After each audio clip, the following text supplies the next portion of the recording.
these women who played at that time didn't get the same amount of attention. Oh, are you Jackie Stiles? I'm like, no, I'm not freaking Jackie Stiles. Like, we have a really special guest that we're bringing on today, but I think there's a deeper message there around investing in your city. And so always have loved sport, and that like the jerseys and the colors and the taking Portland, kind of what we say is like designed in Portland, proven everywhere. So how do we make things that are uniquely here, but then can work for anyone anywhere in the world? Carry children, they put up with us, they are just so much better than guys. We are back with season 2. It's Lauren Lexie. And I'm Jackie G. And this is the Clack podcast. Elle, we're back. We're back. Let's go. Let's go. Before we jump in, you know what we have to do. We have to tell our fans to like and subscribe. To like and subscribe. Jackie's favorite moment, everybody. Make sure if you're not part of the Clack community, you're following us on Instagram, you're subscribing to us on YouTube. Those are the places that you get to spend more time with us. Let's be real. I mean, if you're not there already, really highly suggest you get there. It's a good place to be. We post fun content. But Jack, we have a very special episode today. This is going to be the Portland Fire celebration episode. Mm-hmm. This is getting recorded before the announcement of the Portland WNBA team's new brand and identity, something we've all been waiting for. Literally on pins and needles For months. But I think what's so important about this franchise is, you know, I'm originally from Portland and around the area. Jack, you live here now. And getting a women's basketball team, a professional team here in this city, especially at this pivotal moment for women's basketball, the WNBA, it's just so exciting. For sure. I mean, I think they had a team back in the day in 2000. Yep, 2000. And then it's been so many years since they haven't had a team. And I think that, you know, a lot of the Pacific Northwest fans are just, they gravitate towards the Seattle Storm. Yep, so it's now true. we get to bring back the Portland team, and there's going to be that rivalry. And on the NWSL side, you have the Portland Thorns and then the Seattle Reign. And I know they've got such a huge competition between the two. It's like Battle of the Pacific Northwest, and I'm super excited to bring back, you know, the Portland team and then have a W team here. It's going to be so good. I mean, you know, we're going to have some massive rivalry with the Storm. Yeah, no, I know. That's how it should be, though. It's going to be so good. I can't wait. It'll be like good. friendly competition, but maybe we'll not see so about friendly. that. But so we thought what we could do before we introduce our amazing guest today is just talk a little bit about the history of the Portland Fire. Because while they were only here 2 years, so they were actually kind of a sister team that grew out of the Trailblazers, owned by Paul Allen, founded in 2000, and unfortunately they folded in 2002. Yeah. And I think we talk about that a lot on this show, you know, yay, momentum of women's sports, but you know, a big reason these teams fold or have folded in the past is because they weren't profitable. They weren't making money. Yep. And so it's super important to understand where we've been, where we are now, and where we're going to really build women's sports into a business, because it is not a charity. It is a business. And so I think if we could just kind of break that down a little bit for our fans. From what I remember of the Fire, the big name that I remember is Jackie Stiles, and I know she was a majority of the hype of that team, I guess you could say. And my team back in the day when the W started was the Sacramento Monarchs. Oh, that's right. And they also folded. So there's some teams, you know, that were really good back in the day and then just weren't able to sustain the, you know, financial constraint, you know. So they ended up folding, which sucks. But, you know, the Valkyries brought back their Bay Area team. Not that it's Sacramento again, and now Portland is bringing back their team. I think it's just so cool to see, and I love that there's some more West Coast teams being added. So I think what's super interesting for me with this team, and I think there's a lot of hype around the name might be the Portland Fire. We're going to find out tomorrow. But if it is the Portland Fire, I think there's a lot of really interesting storytelling you can tap into from the history For sure. of the team, especially because it's really sad that they folded. You know, it's sad that the Monarchs folded. And a lot of it has to do with the financial constraints or other variables. And these women who played at that time didn't get the same amount of attention that even you or probably players now got. Right. I mean, for sure. I think of Jackie Stiles. I know prior to her WNBA career, she was the all-time leading NCAA scorer, I believe, on the women's side. She also was Rookie of the Year, and she was selected to be an All-Star in 2001. So she brought in a ton of hype in 2000 when the Fire became the Fire.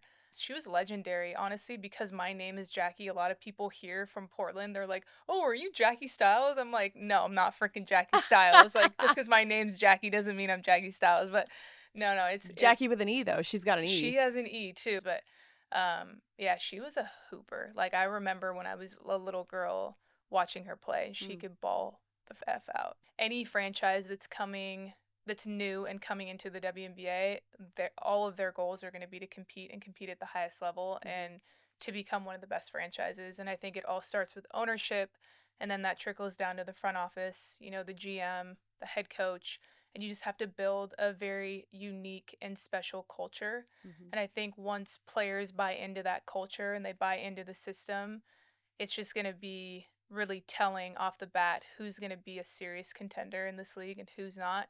Like the Valkyries have set the tone, They sure have.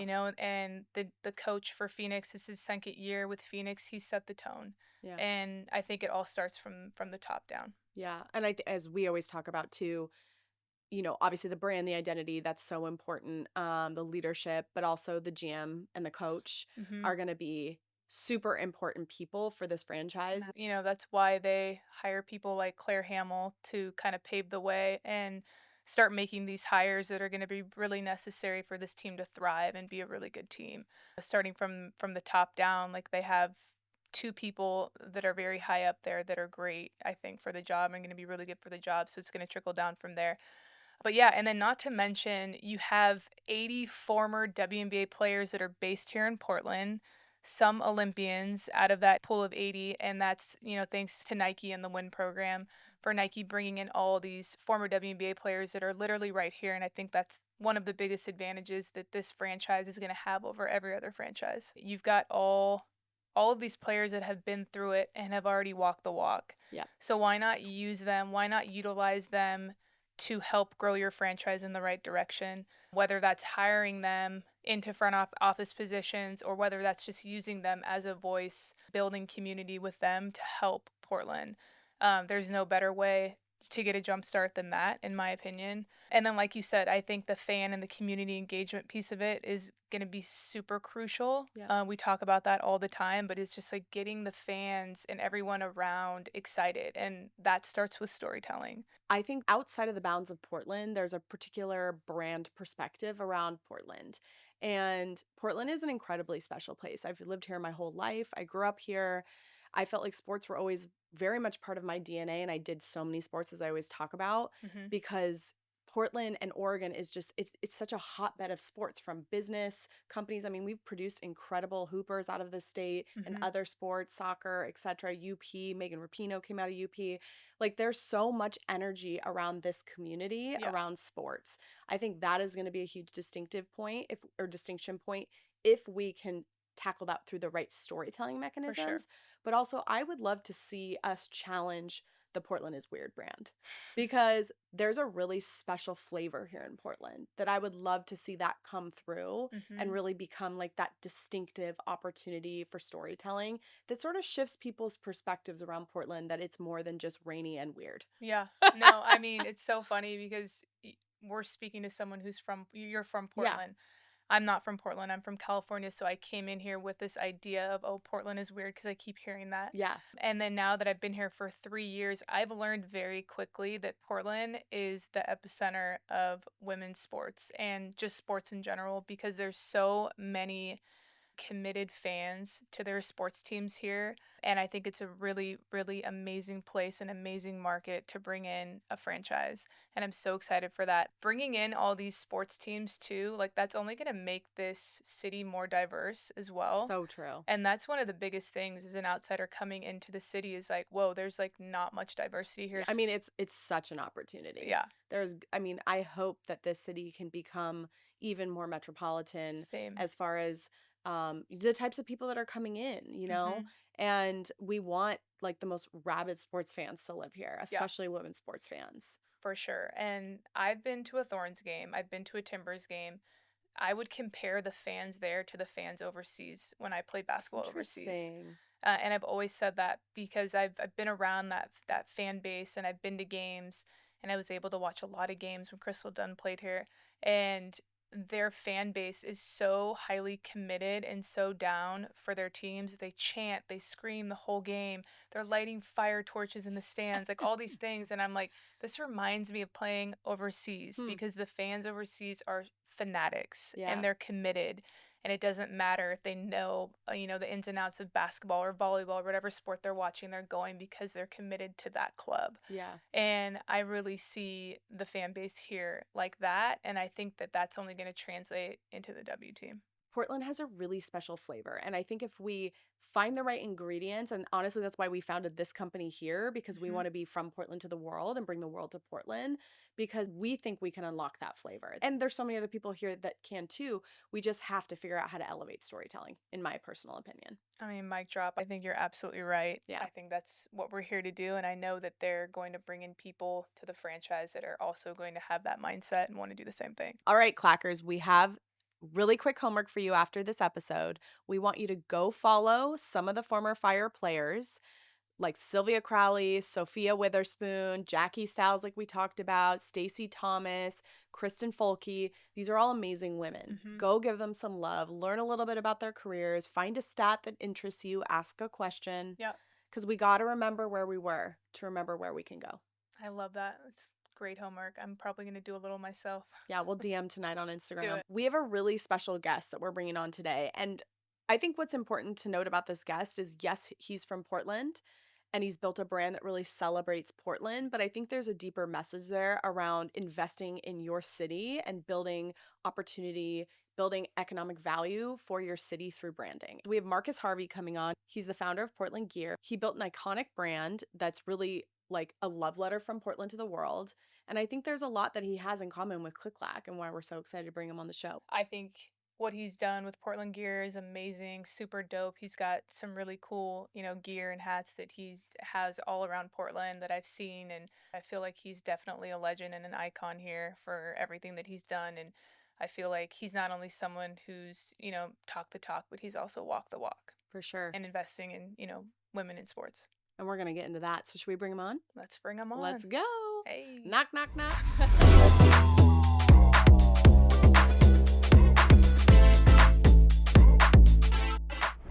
So we have Marcus Harvey in the studio officially. Right. Welcome, Marcus. Yeah, it's cool.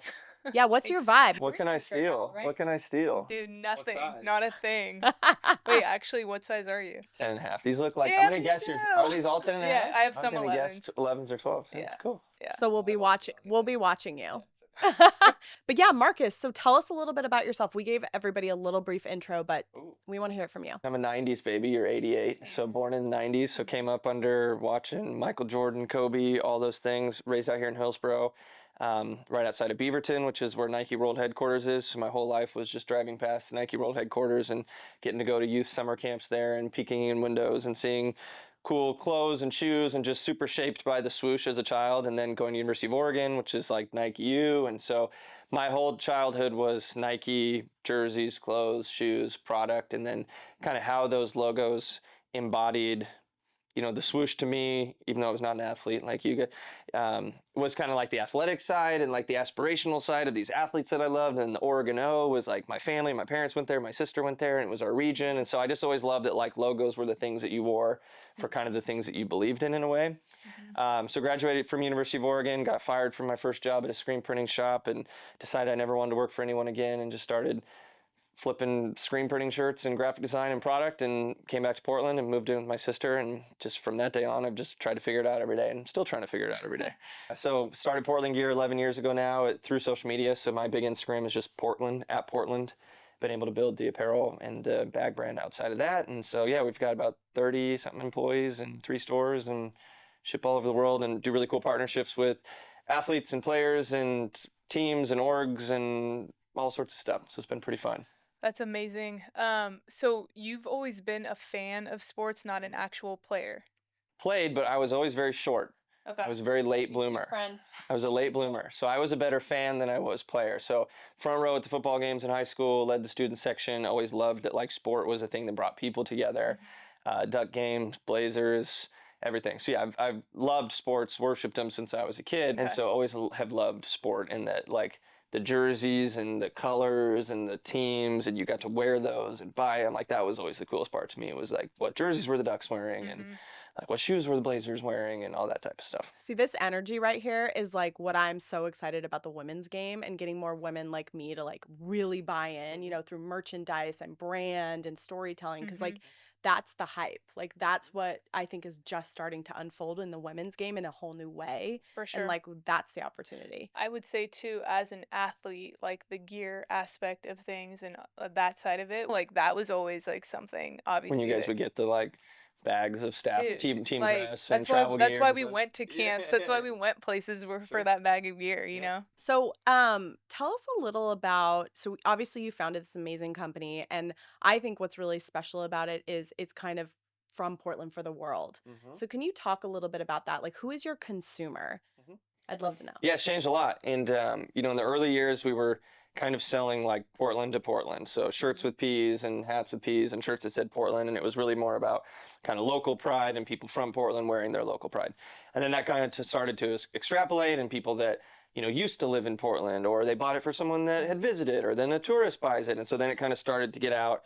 And then really shifting to like our travel bags a couple of years ago, it's really started to say like, what are the unique insights from Portland, and then how do we extrapolate those to everyone else? So That's cool. water resistance and everyday and proximity to nature, outdoor, kind of just like everyday outdoor functional product. So now it's like, yeah, what can we design in Portland from the uniqueness of Portland that we all know, and then more of export that as opposed to like you like Portland, I like Portland, so let's wear a shirt that says Portland. Yeah. Yeah. That got us to where we are now, but now it's very different. And so now it's taking Portland kind of what we say is like designed in Portland, proven everywhere. So how do we make things that are uniquely here, but then can work for anyone anywhere in the world?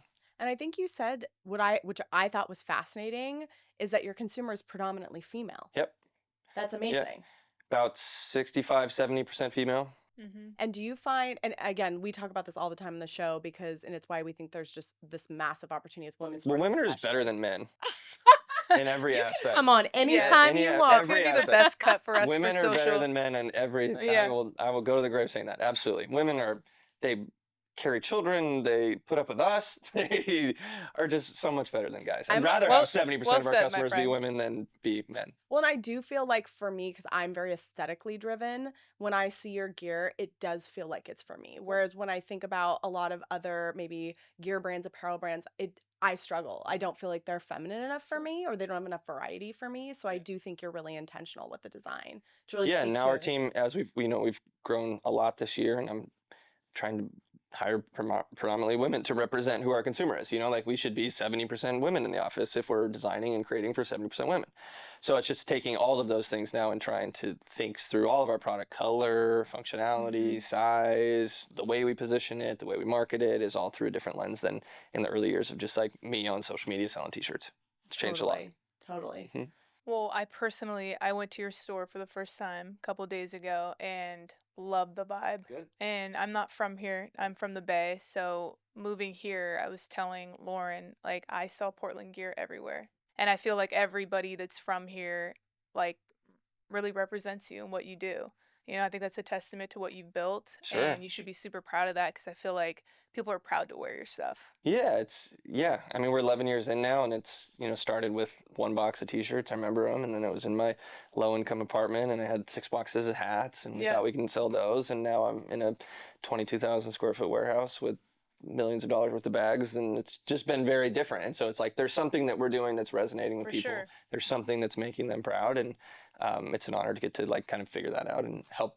We can say what we think it is, but everybody has a different thing. Right. For someone that's not from here, something else resonates. For someone that is, for someone that doesn't even care about Portland, they just like the color. Like everyone has a different thing, and so as we've grown, it's harder to kind of like zone in on what it is that's making people tick. Where in the early years it was easy, but that's kind of the fun challenge now. Is like, how do we keep extrapolating that and figuring out what it is and doing more of that thing? For sure. So one thing that I find really striking too is you've built this brand that is quite versatile, right? Like you'd look at it and you wouldn't necessarily say, oh, that's for a sports fan.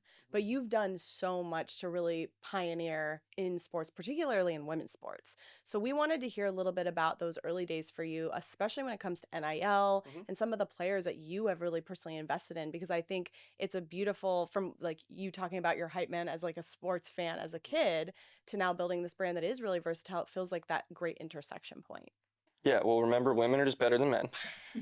So when it came to like our first NIL deal and it was allowed for college, I had gotten to know Cameron Brink, and she was going to Mountainside out here and gone to school, and she had been at Stanford, and she just has the best parents in the world. Like they're just incredible. We love Michelle. We've had her on the show. She's the best. They're amazing. Yeah. So had gotten in contact with them, and so when I thought of like who's the first NIL deal we should do, it should be someone that has some sort of positioned with some sort of story tied to here that's doing something relevant right now, and I'd love to lead off with a female athlete. So Cam was like, no brainer. So we did a really cool collection where she got to design kind of a cool tie-dye pink hoodie with her logo as opposed to it. Yeah, and then we got a couple shirts, and that was actually that was only like 2.5 years ago, maybe 3 years ago.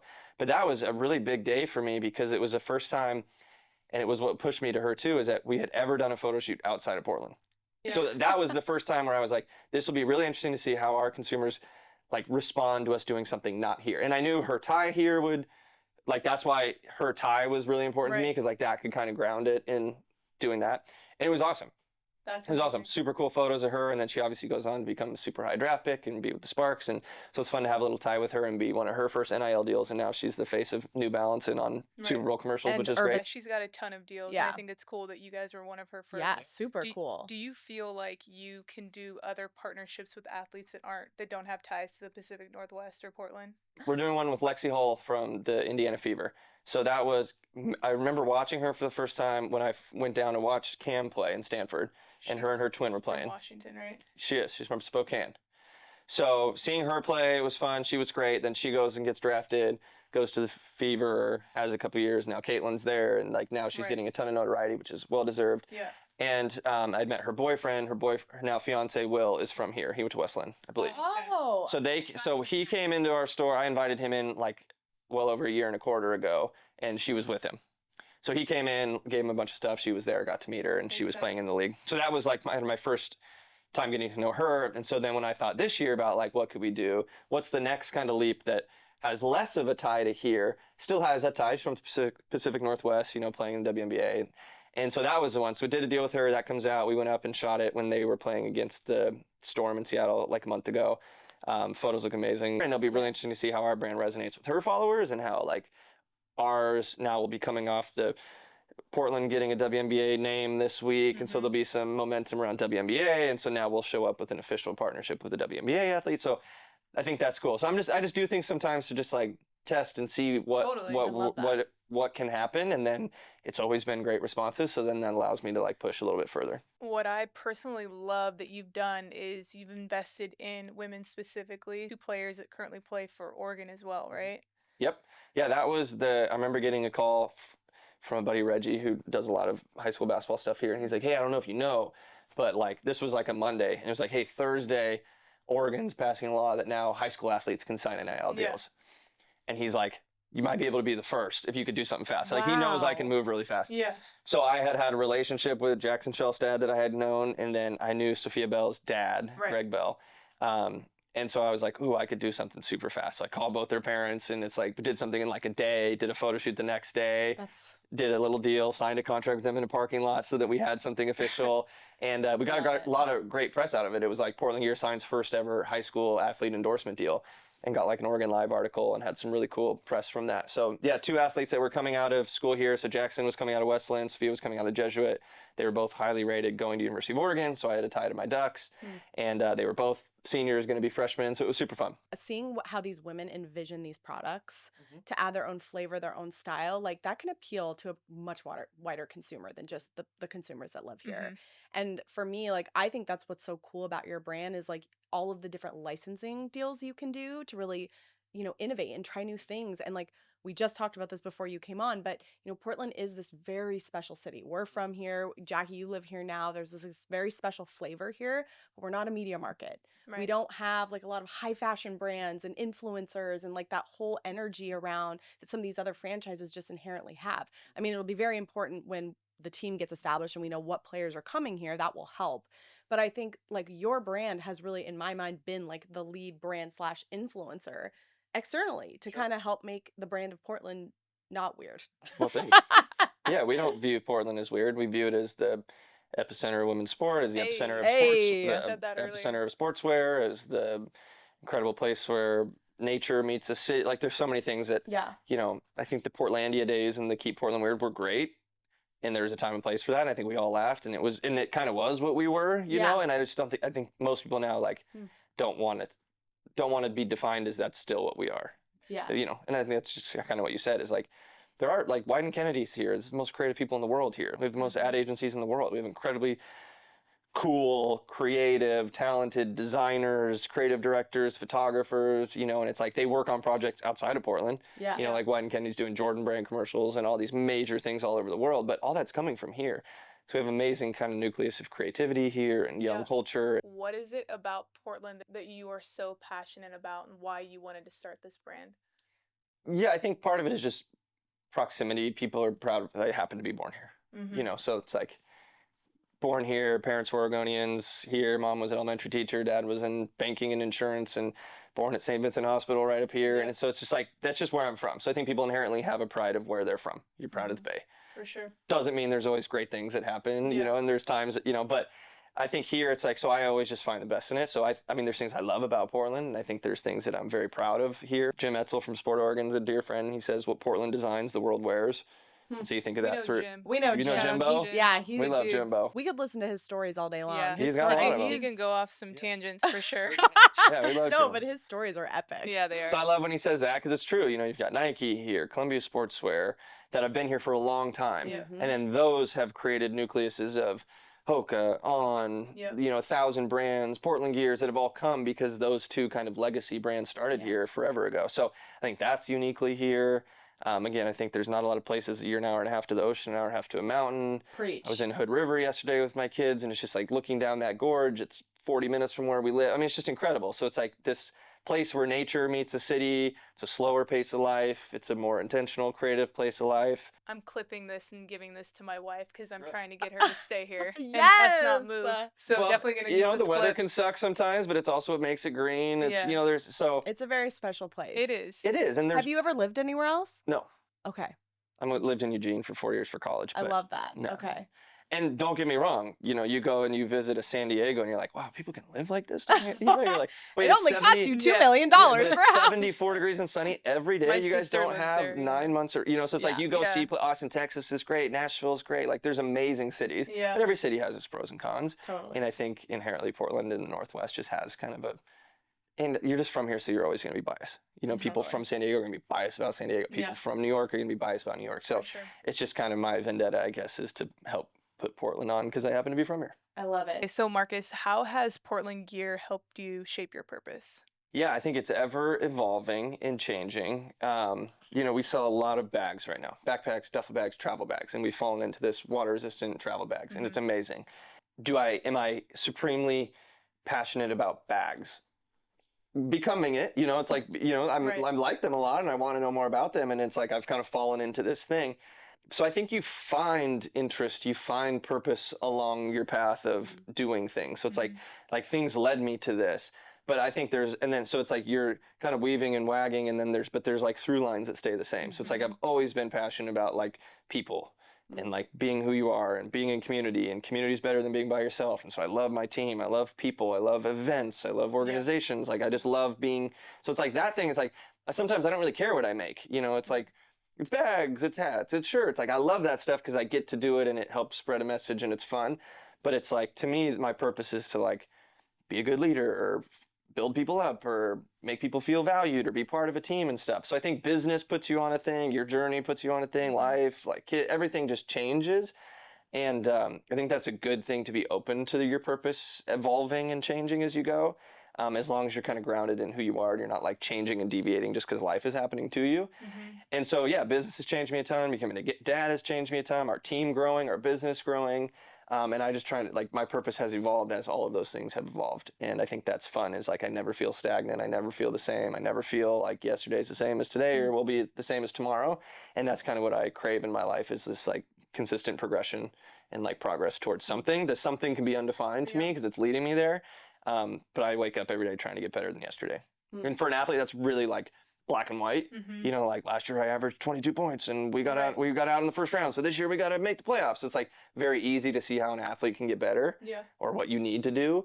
But for like business and stuff, and especially without having a boss, it's like I've got to be self-directed in everything that I do. And so I've got to wake up like finding that through line, finding the things that I'm passionate about and applying those towards like the new things that are happening to me. I feel like you're the ultimate hustler. You said something to me that I really believe in as a founder, which is not just, we talk about this all the time, not just talking the talk, selling products, licensing, all that stuff, but walking the walk, investing in your community, being a community steward. And I think you are that. Like, anybody we had talked to kind of around your orbit said those things about you. And so that's why we were really excited to bring you on the show, because not only do you produce amazing product, and your brand stands for something very meaningful to this city, this state, and to the world, but also you invest here. And that's how we make this place thrive, is for innovators to be here. So love that. So I'm going to shift. I've got a question for you. How important is it for Portland to be bringing in a new franchise, W franchise? Yeah, I mean, the city needs it. The league needs growth. Like, growth is good. And I think Portland is like, one of the things I don't love about Portland is we can be very anti-growth and anti-change, and people want to preserve what got us here. So it's like, it's just very interesting. Like when it comes to houses in Portland or real estate or neighborhoods, like people don't want to disrupt. They're like, no, it's good. Like, so it's like they want to protect what's here and they don't want anything to change. It's like, well, the thing that you're protecting, someone created that. Like, in order for you to want to protect your neighborhood not changing, someone ideated that and created it. And so it's like, that's so closed mindset to like not be open to growth and to change. And so it's like, I want, like, my version of Portland is like a city that grows and gets bigger, and that we're not closed mindset and just trying to protect the things were, or just trying to be Portlandia because we were. It's like, I want growth. So to me, any of these things are great things. So a city that's growing is a city that's thriving. So bringing the W team is great. The new ownership for the Thorns, investing in them and the facility, and like all those things are good. They're common in a lot of other bigger cities, but to us, they're big deals. And so we have to celebrate them as if they're big deals, which they are. And so the name unveiling with the fire is going to be a big deal at Moda Center. And like, there's just like, we need to celebrate those things. People need good stories. They need growth. They need to see new things happening, because it's a lot easier to get excited for new things like than it is existing things, And so I think a franchise is great. I wish we had a Major League Baseball team. I wish we had an NHL team. I think all those things create civic pride. They create economic value for a city. They drive tourism. They drive dollars to the hotels, to the restaurants, to retail. And so all of those things, anything that can just be like a little nucleus of energy is great. And so if you have to force it by bringing in a franchise, then do it. Bring in more franchises, So disruption is good. I would imagine you have girls, right? Little girls? One daughter and one son, and another son coming. So I don't know how old's your daughter? 4. Has she picked up like any sports yet at all? She likes dance. Okay. Same with my girl. She's 6. She's a little, pink princess, pink head to toe. I love that. But she likes watching basketball with me, or she likes Young Hunson, the new Blazer player. She thought that was a fun name, so she was watching him with me. But she will go to games, and I can't wait to follow that. I imagine her being able to have access to the players in the team that's right here in her backyard is going to be really like big for her, because I know for me when I was little, I had the Sacramento Monarchs, and that was huge, for why I wanted to play in the WNBA. So for her to be able to have that, I think that's going to be amazing. Agreed. Absolutely. And I will make sure she goes to games.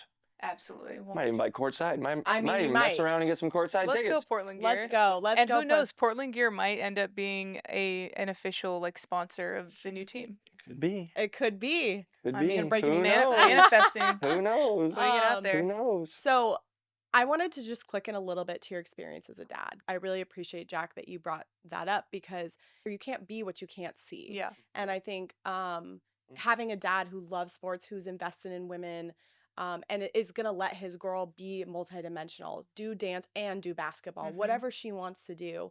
How has becoming a dad, especially of a dad of a girl, in this time of your life kind of helped shape you for where you might want to take your business or things you might want to invest in I the mean, future? everything.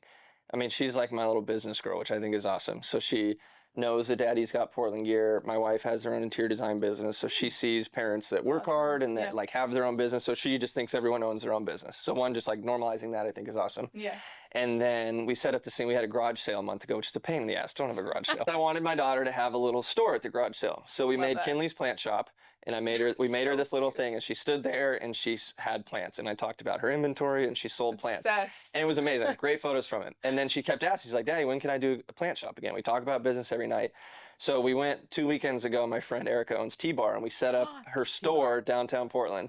And we bought her inventory, and we had pots. Stop. And That is like so the cute. pictures are amazing. And it was just amazing because it's like I got to teach so many lessons through that. Mhm. So the first garage sale, she sat there and she sold out in like 2 minutes because she had like 6 pots and it was like, Businesswoman. yeah. So we show up to T-Bar, no one buys anything for 5 minutes.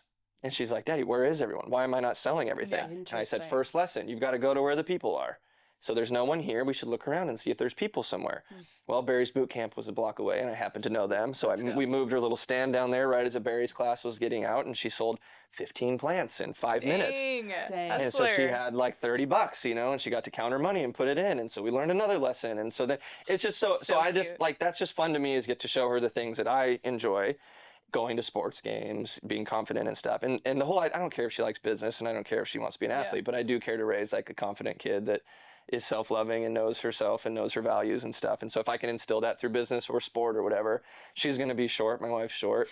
Was short, so she's not going to be, It's all right. you know, She'd be a WNBA point guard. center I- superstar. But I just want her to just be confident in who she is. I think Yeah. that's the biggest thing, is like, you can't predict what your kids are going to turn into or what they're going to find interesting, but you can expose them to things. And your quote was great. You can't be what you don't see. You know, it's like, I want her to see everything. Yeah. And then she can decide kind of. And so I feel like that's my job, is to expose her to people, It's to awesome. events, to places, to different ideas, and then she can formulate her own thoughts. But going to W games is great. When we get to go to Thorns games is awesome. For sure. She's still such, like, she's 3 right now. She's almost 4. She's such a Yeah. baby. It's like she doesn't understand fully. yeah. She's super smart, but like, I don't think she can look at someone yet and be like, I want to be No, not a yet. soccer player. Yeah. But like Yeah. doing that for years, Yeah. she will see herself. And Karina LeBlanc's amazing. I don't know if you guys have had her on, but you KK, should. Yeah. But like her daughter's at every game. Mhm. Like that kid already knows. I just she's met her daughter yesterday in the nail salon. she like already knows she's going to be in Yeah. the NWSL. Yeah. Because she's she's going to just- be a dual athlete. She's Yeah. going to be NWSL and the And Portland. That's the right. W So team. she's going to go to the Hillsborough training facility and see it That's what all. I'm saying. Yeah, She's that's what I'm already on the saying, field yeah. at every Yeah. game. She knows every player. So it's like, to her, she already knows. Yeah, And that's for sure. amazing. You know, just like her constant exposure to that, it's just like she knows what she'll be. So I think that's Yeah. that's awesome. Now with this just insane explosion of what's happening in women's sports and the ability to get more eyes, more money, just all of it, right? Like, what do you think? What's a prediction you have for the future of watching, engaging? Like, do you think we can get women's sports there to be as big as men's sports? I wish I could say yes. But I saw yesterday that the highest paid NBA player this year is Devin Booker, $72.5 million. Insane. Insane. And the highest WNBA player is $256,000. That's I gonna just look change. at that delta and Yeah. I'm just like, even if everything goes right for women's sports for the next 50 years, it's just like, It's an honest answer, and I would agree with yeah, you. like it is I an honest wish, answer. Yeah. I wish. It's Yeah. just like, there's just like, I don't even, that delta from 72.5 million to 0.25. Yeah. I'm like, there's so many things. The league's got to get bigger. Yeah. There's got to be huge women, like youth programs. There's Yeah. got to be bigger brands putting money Yeah. behind it. Those brands have to see a return on their investment in the sport, Yeah. unfortunately. Yeah. Like the brands, it's easy to like, for brands to put money towards women's sports right now because it's popular, but like, where was that money 10 years ago? Yeah. You I know, so like, Preach. so now if they can see ROI over it over the next several years, then more money will come out of men's sports and into it. Mhm. But ultimately, that's just the ugly side of business. Yeah. It's like they're Yeah. going to go where the money is. And right now, this is the hot, cool thing. So people are pulling money and putting it over here. And if it can sustain, which is always any business, this is a Mhm. business, you know, if Yep, any business yep. can learn and figure out how to sustain and create a sustainable business model, then yeah, there's so much upside. There's infinite upside for it. Do you think the hype could wear off, though? Do you think there Yes. could be a drop off? Well, Yeah. you look at Caitlin Clark and you look at ticket sales, and there was a thing where it's like, just this year, she's out for like 5 games. Those ticket sales became like 66% off. Yeah. Same team, like she's playing, it's full price. She's out injured, they're 33%. She comes back, it's full price. And you're just like, whoa, that swing with one player, the rest of the team's still there. the concession staff still showing up. Like everything still has to go on. But that one player is like swinging ticket sales by like 60% face value for a game is crazy. So you need like 30 Caitlin Clarks. Yeah. And that's what the NBA has. It's like every team has a superstar and multiple and young players and veteran. And so it's like they have so many more people to market. Yeah. Where in the W, it's like we need all these, like we need a bunch of Cam Brinks. We need a ton of Caitlin Clarks. We need way more of those types of people. And when the league's only 13 teams, that creates More problems. Angel Reese's. Yeah, so you need a bigger league. You need 30 teams, and you need all of them with depth, with veterans to rookies, and you need all of the colleges leading into that, and you need, programs that support. So it's just like I see growth, unbelievable amount. It's just how long until when, and then how long can it sustain? Yeah. That's just the reality of it. Well, you brought up something that we talk about all the time, which is these franchises rallying around like one player, right? And then the narrative starting of like, well, sales are dropping, and then everyone's like, oh, it's just this one person, and once they're not in the league, then it's all gonna go to shit. And it's like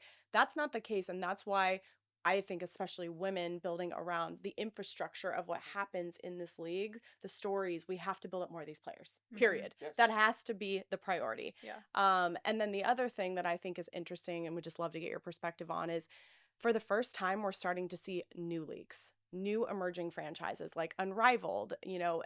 There's lots of talks about other leagues that are emerging where players are going to be able to play different places with different viewership models. And like, how is that going to change? That's the not good infrastructure? for. You're basically just taking a set amount of dollars and just spreading them out further. So it's like technically if Unrivaled didn't exist, all that marketing money could be going to the W, and all that pay that those players are getting could be, but it's like, so you start to it's like you start to create fragmentations of it, thinking that that's how you're going to scale, but that fragmentations can create cracks. And so it's like the perfect thing would be take all that money, put it into the W, make them pay the athletes way more so that they don't have to go start other leagues. Like, could you imagine like Devin Booker just starting a league, good player, but not the best in the league, but he's got to go start a whole league just to create comp structure for him and his other players. Like, that's unbelievable. Yeah. The NBA would freak out. Yeah. They would say, They no, would no, put no. a stop to it more than likely. But the unfortunate thing is we don't have the capabilities and the option to not go do something after our WNBA season. Exactly. And luckily, right now, we feel lucky that we have an Unrivaled or an Athletes Unlimited or these other emerging leagues as an option, because otherwise we'd have to go overseas. Yeah, which sucks too.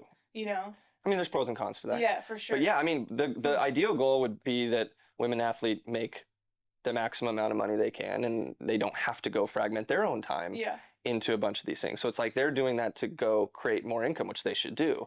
In a perfect world, they wouldn't have to do that, And so they're having to, though. Yeah. And so it's creating great opportunity, and it's creating a great environment, and the TV views, and like I think it's amazing. Like, it was so fun to watch that and to see the teams and to see the Different TV format. broadcasts, and like how they were thinking about it is different and being disruptive. But it's like that's what the WB should be doing too. Even with the new CBA that's going to happen in 2026, let's say salaries increase ×3. You're still not talking about $1 million contract a year. You're at like $650 a year for a max player. That's if it goes up, 3 times, which still like on a rookie coming in next year. Let's say their contract right now is $75,000 ×3, whatever that is, a little bit over $200,000. Like you're still gonna need to work outside of the WNBA season. Yeah, and people don't realize in sports too that like half your money ends up going through league deals and taxes and stuff. So you get taxed like crazy. And you get jock tax, where you're paying tax in every state that you're playing in, and so it's like a $75,000 salary is going to end up being I'm glad you called that out. $46,000. Yeah. The highest paid player on a league is at $256. So she's taking home $125,000. You're absolutely right. I didn't even That is call that out. wild. Yeah. Oh yeah, I mean that's NBA too. That's so Devin Booker is crazy. making $70 million. He's paying $35 million of that in taxes. Yeah. So I just look at any contract and you just divide it in half. For sure. So Interesting. you then that makes all those contracts look even worse. It's like when the average W player is probably making like 85,000, call it 100. So they're making 50,000. So they've got to take care of their body. They've got to do trainings. They've got to, all the things to live a lifestyle that they're improving their body health on a $50,000. That's why these marketing deals for these players are so important too, because they can just pack in the marketing deals, but not every player gets that opportunity to get those deals either. I think Caitlin Clark's salary is $86,000. Yep. Yeah. For the next, 3 years, depending on the CBA, how they're going to structure that, but hopefully what they're going to do is they're going to change the rule for the players that are stuck in that 4-year. That hopefully they'll change it, but we don't know. Yeah. I mean, all her money's coming from endorsements. Yeah. Yeah. But like you said, not everyone's getting She's a endorsement player deals. that doesn't have to go to Unrivaled, or Right. because she's got so much marketing money. But again, those deals are only for a certain amount of players. Yeah. No, and don't get me wrong. Like, I think those leagues are amazing. Yeah. Like, I think they're awesome. It's another platform for them to market themselves, which I But think I is great. understand where you're coming Yeah, I from. But the think it's an interesting fragmentation, point. when there's a fixed amount of dollars going into things, when you start to fragment those, that it just the long run. I don't know the long run Yeah. consequence. So it's Yeah. like right now that's great. I just wouldn't be surprised if, Yeah. 10 years from now the W is like, all right, we're just going to buy out these small leagues to keep our athletes here. That's an interesting prediction. Yeah, for sure. That's a really interesting prediction. I don't know how that actually. works, but I just like I've heard that as a some. Yeah, it's like it's been talked about. it's like when like Estee Lauder goes and buys a smaller beauty brand. You Yeah. know, they're like, we want to just bring you under our portfolio. That's really interesting. I want to see a headline that's like, because everybody's stuck on the headline that like WNBA players make rookie salaries of $78,000 a year, but actually it's less than that. Yeah. Because I have not seen that, and that is fascinating to me. Yeah. So That didn't even cross my mind as Yeah. a player that got taxed like that as fuck. And it's Wild. well, you get Wild. tax, you get your normal income tax and your tax, and then you get league dues. So people don't realize, like in the NBA, I think they pay 10% of their salary in league dues, which goes into a pot. So okay.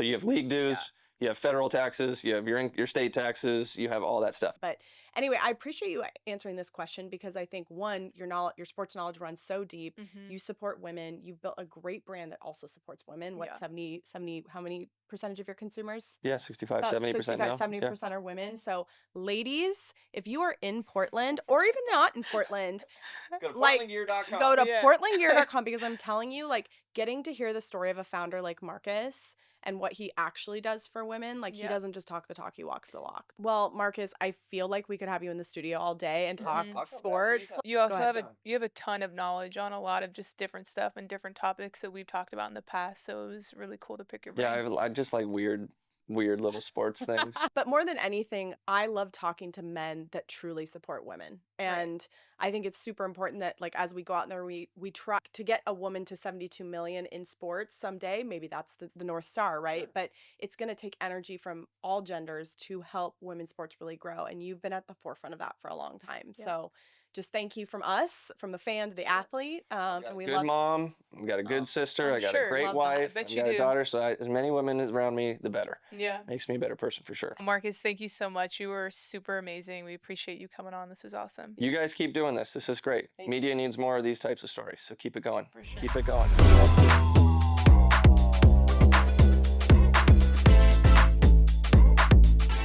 Jack, it's interesting, like, when you sit in this chair and you're like talking to guests, thinking like what it's going to be like when they come on Mhm. and they totally surprise you.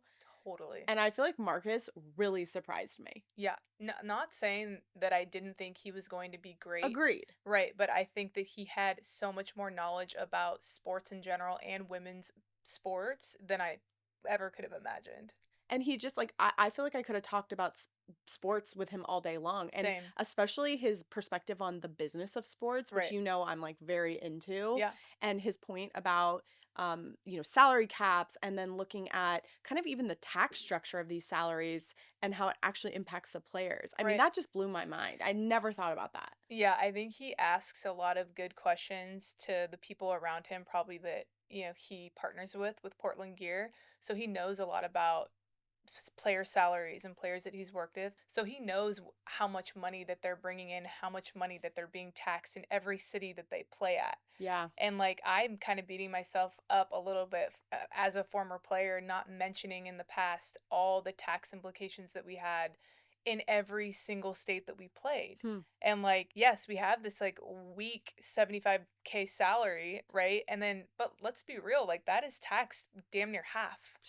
That's wild. Yeah, I think coming into this interview with Marcus, I think we had this intention of talking about everything Portland, right? Which Yeah. we did, and I think we emphasized that a lot, and that was the heart of our Yeah. episode. But I think that he surprised us by giving us a little bit more into the business side of sports, like we're talking about, and Yeah. just like his knowledge there. So I think that was really cool to sprinkle into this episode. And just also mic dropping his perspective on women. Yeah. And it was just like he didn't even hesitate. No. He also shouted out his mom and his So sister and cool. just all the women in his life. So you could tell that he's had a really, good upbringing with the women in his life. And he's obviously an amazing father. Like Yeah. just the stories of his Oh, daughter. I'm like, we got to get one of those so pictures good. of her selling her little plants at So at the, good. at the garage sale. I'm like, Yeah. I'm coming to your I your next garage know. sale, Marcus. So, Same. but Jack, I know we have like a crazy week. We've got the Portland Fire launch event tomorrow. Hmm. This episode will air on Friday, but there's going to be so much amazing content coming this way. And then you're heading off to All Stars. So I just want to send you off into a positive space with All Stars. Thank you. That means a lot. Of Yep. course. Heading to Indianapolis on Thursday. It's going to be a jam-packed weekend. So many great things going on. I'm super excited. Like, What can't are you wait. most excited about? I mean, I think just seeing all the players and being able to be around all the players, Mhm. and then obviously just like everyone is just like they stunt this weekend. Ugh, All Star is such a fashion weekend, and people are gonna be just dripping in their finest outfits. There's a ton of parties and just it's great networking. It's you get to see a lot of people that in the industry that you don't always get to see. So just excited for so many different things, but definitely ready to get there. I'm manifesting that you and I go together someday. I'm already knowing that's gonna It's happen. gonna happen. Yeah. But Clackers, we hope you loved this episode. This is a big part of our DNA on the show being in Portland, and while it seems like a small part of the world, it's a really special one. So we hope you get really excited about women's sports here.